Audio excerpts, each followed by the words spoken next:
Hello friends, this is Ashlok Trivedi. I am a student of BPharm and today we are discuss about anti-angina drugs.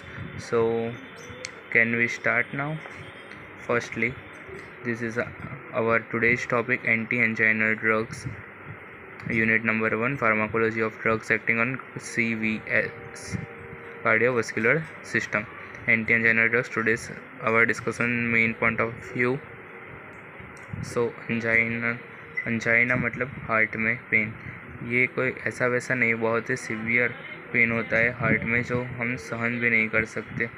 Pen in chest, pain radiated up to the left arm, pain because of imbalance between the oxygenated blood supply and demand to the myocardium of heart. मतलब कि in short body को जितने भी blood की ज़रूरत है वो heart दे नहीं सकता, इसको हम बोल सकते हैं angina. It is a imbalance between the oxygen supply and oxygen demand to the myocardium of the heart. मतलब कि हम सप्लाई जितने हमको सप्लाई करना है उतना हम कर नहीं सकते, उसकी वजह से डिमांड बढ़ जाएगी।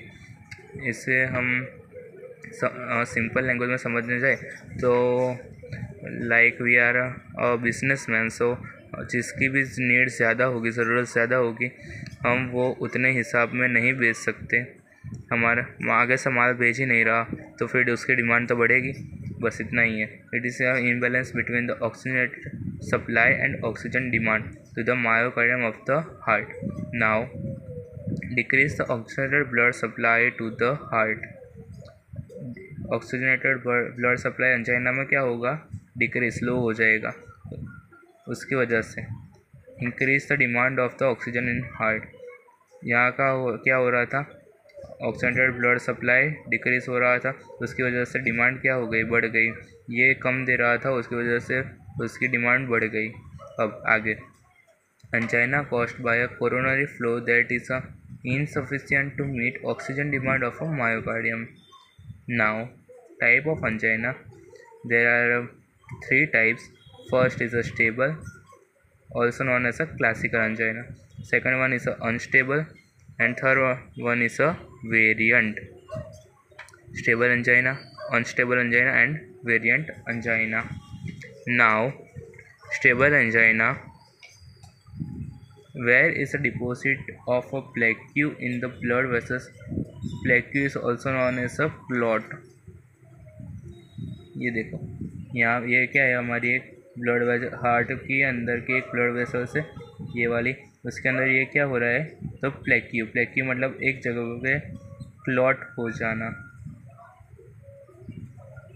तो इसमें क्या होता है, stable, where is a decrease of a plaque, deposit of the plaque in the blood vessels.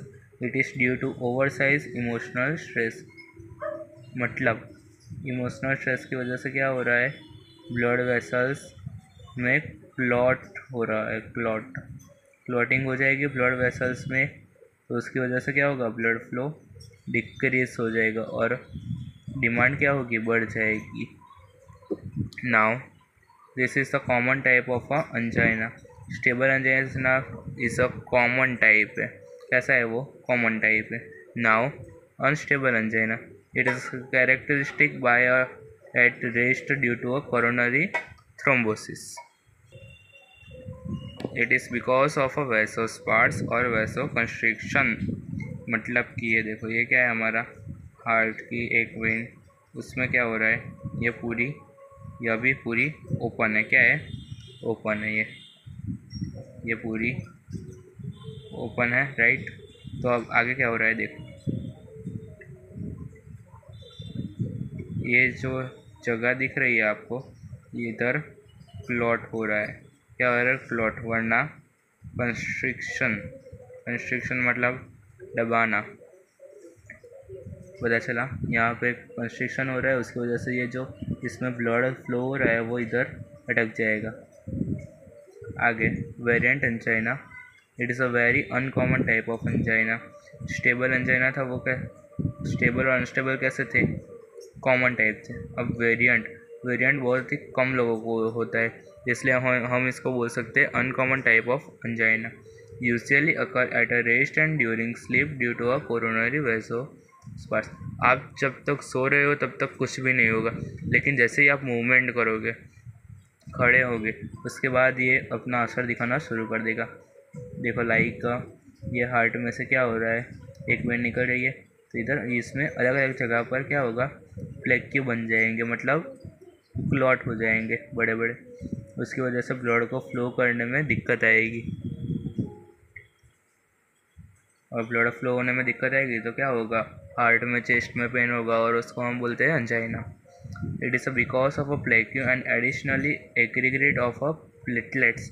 ये जो दिख रहे हैं डॉट डॉट, वो क्या है, plaque and platelets. Break plaque and aggregate of a platelet aggregation. Classification of anti-anginal drugs. There are many types. First we have discuss nitrates. अब nitrates work कैसे करते हैं, तो नाइट्रेट्स कॉज वेसोडाइलेशन। ये क्या करेंगे, वेसोडाइलेशन। उसकी वजह से ब्लड वेसल्स को चौड़ा करते हैं। क्या डायलेट करना मतलब कि खोलना। ब्लड वेसल्स को क्या करते हैं, ये डायलेट करते हैं, डायलेशन, राइट। उसके बाद जिससे हार्ट पर लोड कम होता है और ब्लड फ्लो इम्प्रूव होता है। अब ये वैसो डायलेशन करेंगे, ये जो बंद थी उसको इसने खोल दी है, तो इससे क्या होगा, ब्लड फ्लो सिंपल तरीके से आगे जाएगा, राइट।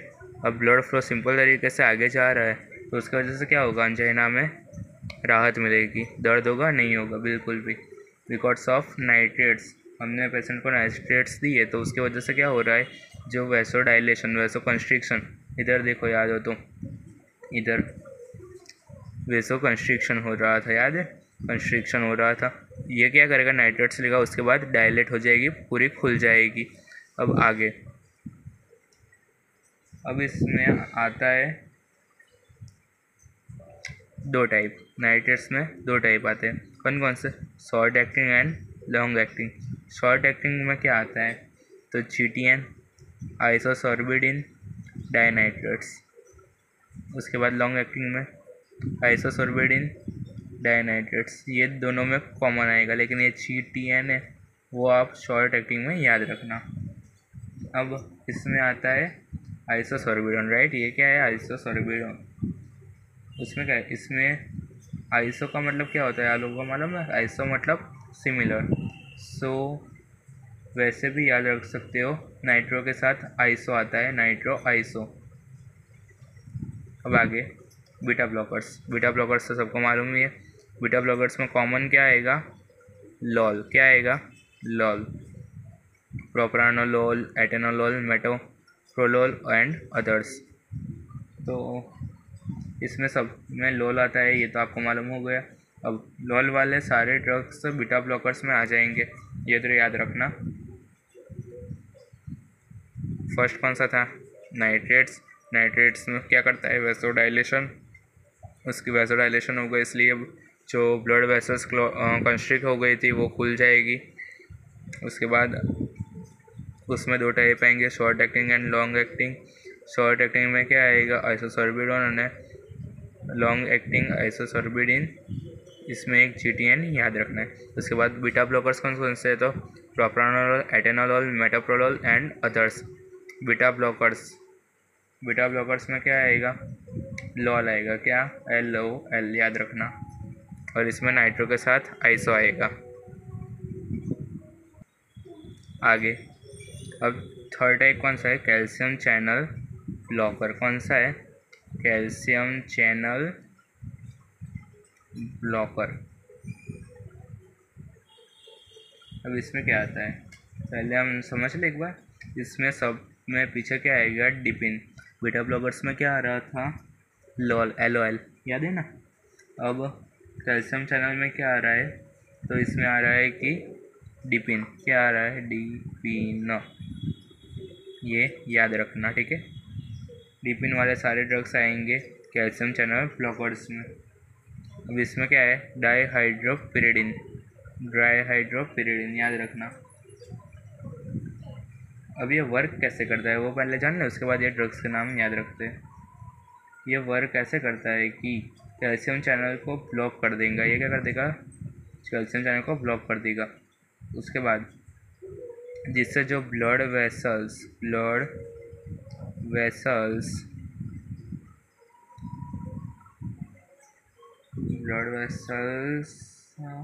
हाँ, जो कंस्ट्रिक्ट हो गई थी हमारी ब्लड वेसल्स, क्या हो गई थी, कंस्ट्रिक्ट, उसको ये क्या करेगा, डायलेट, ये भी डायलेट कर देगा, डायलेशन करेगा। ब्लड वेसल्स इधर क्या हो गई थी, कंस्ट्रिक्ट हो गई थी, उसको यह क्या करेगा, डायलेट कर देगा, जिससे ब्लड वेसल्स क्या होगी, डायलेशन मतलब also known as a relaxation, relax हो गई ब्लड वेसल्स। उसके बाद आगे इससे ब्लड रिलैक्स हो गई तो उसके बाद क्या होगा, हार्ट रेट कम हो जाएगी, डिक्रीज मतलब रेगुलर, हार्ट रेट रेगुलर हो गई। उसके बाद बॉडी में ब्लड सप्लाई होगा, ब्लड सप्लाई। उसके बाद आगे क्या होगा, अंजाइना, रिलैक्सेशन, अंजाइना में रिलैक्सेशन मिलेगा। जो सीवियर हार्ट पेन हो रहा था कंस्ट्रिक्ट होने की वजह से वो अब नहीं होगा।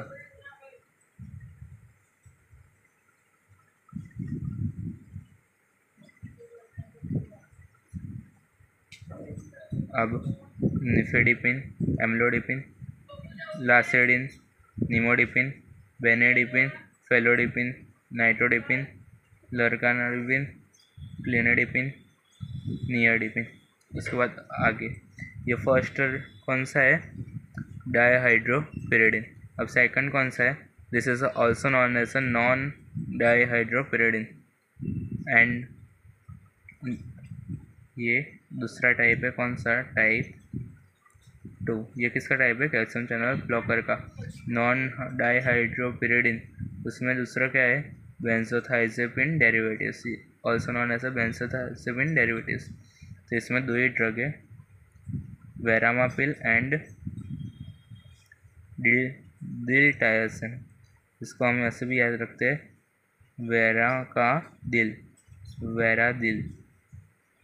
वेरादिल मतलब नॉन डाईहाइड्रोपिरिडिन।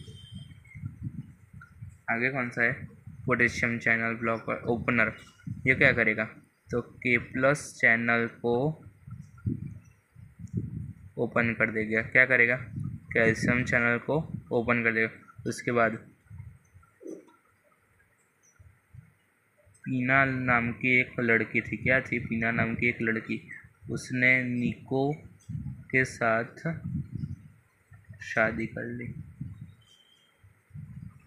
पीना ने किसके साथ शादी की, तो निको। पीना मतलब पिनासिडिन एंड निको मतलब निकोरा दिल, फिनाइल अल्काइल अमाइन डेरिवेटिव्स। इसमें क्या हुआ था, वेरापामिल एंड दिलटायरसिन। किसने किसके साथ शादी की, तो वेरा नाम के लड़के ने दिल नाम की लड़की के साथ, वेरा दिल, वरना दिल वेरा गया। क्या याद रखना, दिल वेरा गया। वेरामापिल एंड दिलटायरसिन एंड अदर्स में क्या आएगा, डायपिरिडामोल, उसमें क्या आएगा, डायपिरिडामोल। उसके बाद दूसरा कौन सा है, ट्राइमेटासिडिपिन। इसमें क्या होगा, इवाब्राडिन। ईवा नाम की लड़की ने क्या किया था, किसके साथ शादी की थी, तो यह क्या रहता था, रेनो ने ईवा के साथ शादी कर ली। ओके, सो आई होप कि आप लोगों को समझ आया होगा। And second video mode of action, इन सभी को हम वेरी डिटेल में देखेंगे। सो आई होप कि आप लोगों को अंडरस्टैंड हो गया होगा। Okay, thank you for watching, bye.